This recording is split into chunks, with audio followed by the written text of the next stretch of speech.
This LeetCode question is called number of islands. It says given a 2D grid map of ones and zeros, 1 being land and 0 being water, count the number of islands. An island is surrounded by water and is formed by connecting adjacent lands horizontally and vertically. You may assume all 4 edges of the grid are all surrounded by water.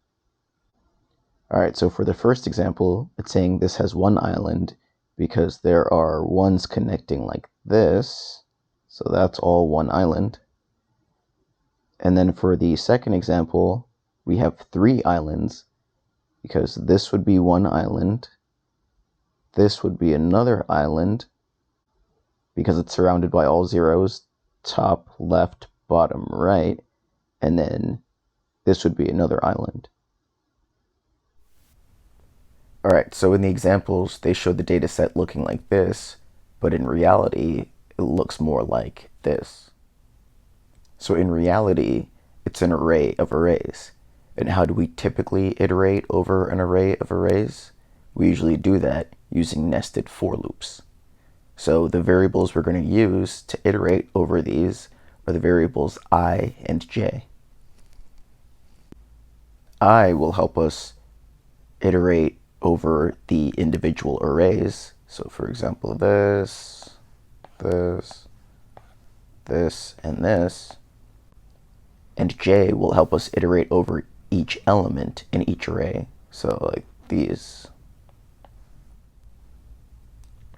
So j runs something like this. And I is like this. If you increment j, it's going to take you to the right, and if you increment I, it's going to take you down the set of arrays. So this first number 1 would be 0 for I and 0 for j. The last element in the first array would be at coordinates 0, 4. Notice that because we're staying within the same level, I stays the same, but j is incrementing. And let's skip down to the last element in the last array. Notice that would increase I, so I would be 3, and j would be 4. Alright, so let's clean this up a bit to make it easier to read. Alright, so the way we're going to solve this problem is by looking for islands. An island is something that has the number 1 and is surrounded by either water or the bounds of the array. So just by looking at it, this would be 1 island because the elements to the right of it and below it are zeros, and because it's bounded by the array. This would be another island because the elements surrounding it, so top right, bottom left, those are all water, so zeros. And finally we have 1 more because again, it's surrounded by zeros in the bounds of the array. Okay, so when we search for our islands, this is how it's going to work. We're going to look for a number 1. So initially, our for loops will start us here. Then we're going to ask, is this a number 1? Yes, it is. Because it's a number 1, now we're going to have to go seek out all of the number 1s surrounding us. And we're going to stop that search once we no longer have any number 1s that are above, below, to the left, or to the right of us. And once we found a number 1, we're going to change that to a number 0 to mark that we've been there already. I'll show you what I mean. So this is a number 1. We're going to change it to a 0. Now, how big is this island? We're going to look to the top, right, left, and bottom. Is there land, meaning is there any number 1 surrounding me? Well, yes, there is. So this will change to a 0. Now using this one, we say, is there any land surrounding me? Well, yes, there is. So you change that one to a 0. Using this one, we say, is there any land surrounding me? Well, yes, there's a 1 above me. Now using this one, we ask the same question. Well, now we've run out of land. So at this point, we know we've found that entire island. So since we found the island, we can change our number of islands to 1. So that's the basic premise. We look for a number 1, and if we find one, then we look for all of its siblings that are number 1s. And of those siblings, we see if any of those siblings are the number 1, and we just keep doing that until we found the entire island. And after we've done that, now we search for any other number 1s. So all we've done so far is we've used for loops to get us to the first element of the array, and then using recursion from there, we mapped out an island. But now we jump back into the for loops and we search for another number 1. So is this a 1? No, no, no. And it'll keep going until it lands on a number 1. Then the recursive steps take over. We change the 1 to a 0 to mark that we've been here. Then we have to figure out how big this island is. So we're going to look above it, below it, to the right and to the left, and see if there are any number 1s there. There aren't, so we've just mapped out another island. Then the for loops take over again, searching for a number 1. No, no, no, no, no, no. Stops there because we found a number 1. We change the number 1 to a 0 to mark that we've been here. We determine how big this island is, so we check above it, below it, left, and to the right of it, looking for any other number 1s, and we found one. So we change that to a 0.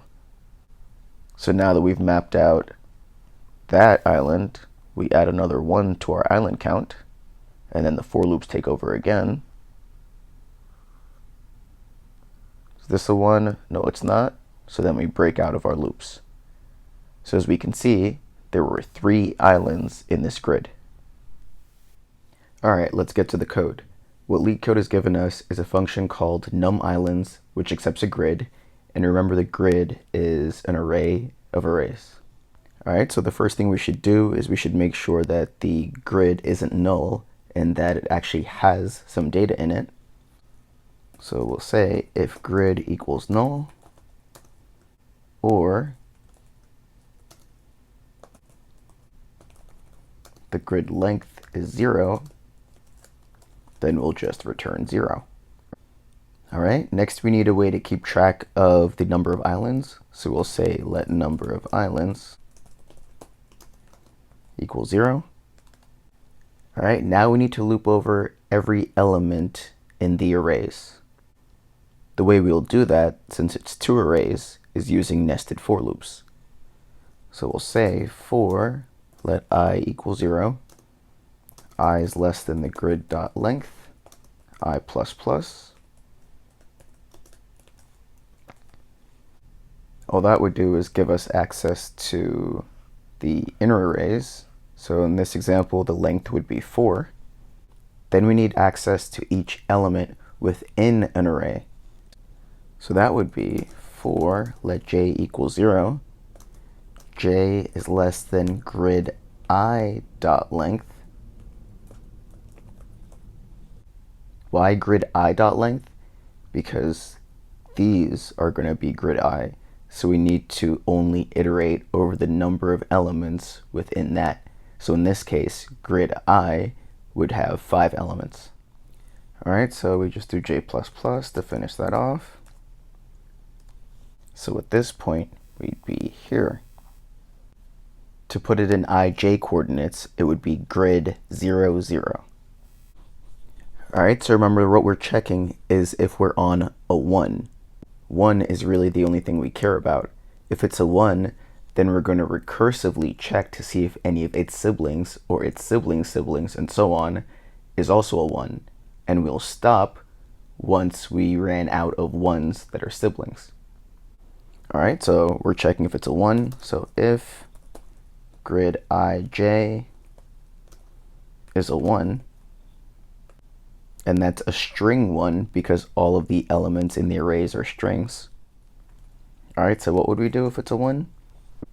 We would need to call a method that increments our number of islands. That method we're going to call getIslandCount, which we'll implement in a second. So let's say number of islands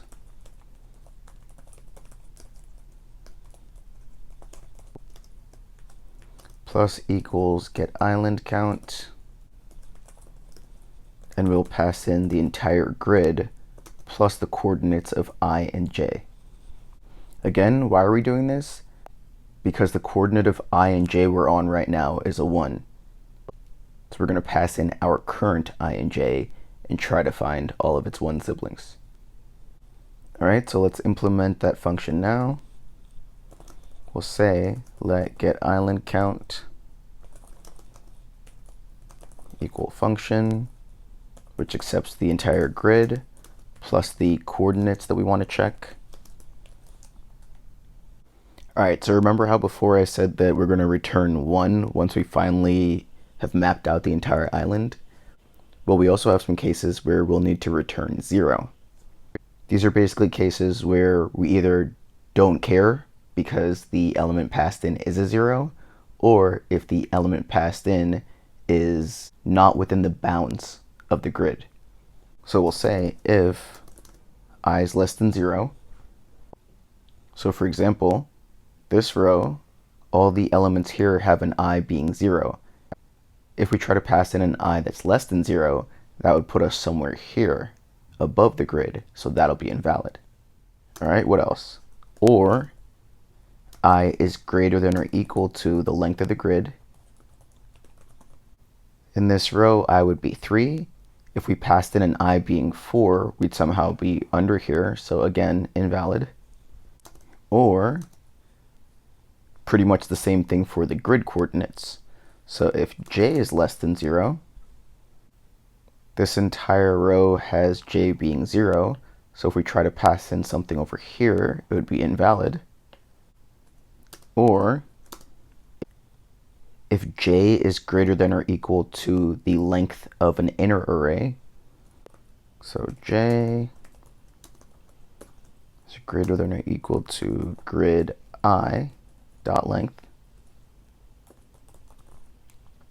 The length of this grid is 5, but if you try to pass in a j of 5 or more, we'd be outside of the bounds of the array, so somewhere over here. All right, and finally, if the element we're on is a 0, because remember what we have to do is we have to find all of the 1s. If the element we're on is a 0, that means it's not part of the island, so we can just return a 0 from there.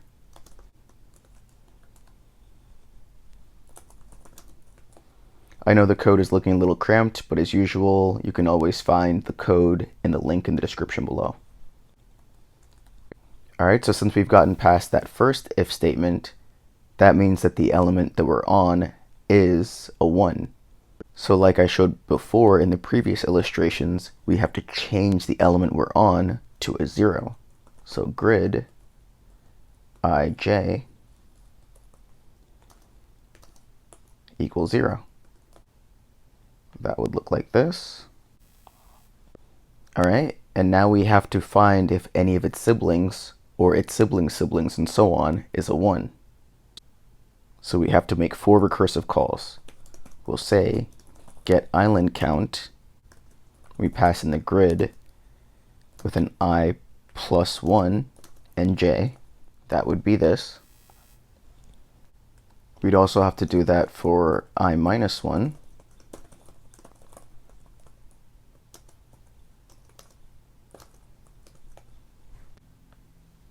That would be up here, which is going to end up being invalid. We also have to do that for the element to the right of it. So getIslandCount grid I, so the same I that I'm on, but now we're just moving to the right one. That would be something like this. And now we just have to move to the left one. So grid I j minus 1. That would put us over here somewhere. All right, so what's going to end up happening is that this is going to be a 0. So will this. And so will this. And now that we've run out of 1s to change to 0s, that means we've finished our island. So now we would increment our number of islands by 1. So number of islands, we'll just put it down here, at this point is 1. But remember that all our for loops have done so far is get us to here. We still need to check if there are any other islands in the grid. So because the for loops, the next thing that'll be checked is this, and then this, this, this, this, this, this, this, this, this, this, and this. Then this one will be changed to a 0. And all of its siblings are going to be checked to see if they're 1s, and it doesn't have any siblings that are 1s. So then we'd increment our island count by 1. So that'll be 2. Then the for loops would make this start continuing again. So that would be this, this, this, this, this. We found another island. So this will be changed to a 0. And it would check its siblings. This will be changed to a 0. Then we run out of 1s to change. So then we increment our island count. So that'll be 3. Then our for loops continue, putting us here, and then we'd break out. And I just realized I never put the return statement, return 1. This is the thing that's going to increment our number of islands. All right, so now the last thing to do is up here, now that we've incremented our number of islands, we just have to return the number of islands. Okay, let's run the code, see how we did.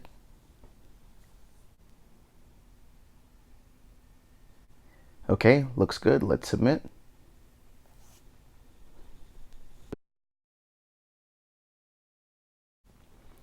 All right, so our code was faster than about 42% of other JavaScript submissions. As usual, the code and written explanation are linked down below. If you liked the video, please give it a like and subscribe to the channel. It helps out a lot. See you next time.